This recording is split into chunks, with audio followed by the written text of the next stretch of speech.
காஞ்சிபுரம் ஏகாம்பரநாதர் கோவிலில் 17 ஆண்டுகளுக்கு பின் டிசம்பர் 8ஆம் தேதி மகா கும்பாபிஷேகம் நடைபெற உள்ளது. நீண்ட காலமாக பொதுமக்களின் எதிர்பார்ப்பாக இருந்த தங்கத்தேர் உருவாக்கும் பணி நிறைவடைந்துள்ளது.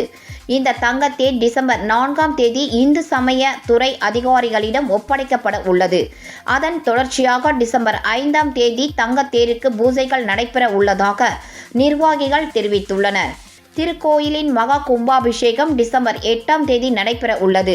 கும்பாபிஷேகம் முடிந்தவுடன் அன்று மாலையே புதிய தங்கத்தேர் உற்சவம் மிகவும் விமர்சையாக நடைபெற உள்ளது.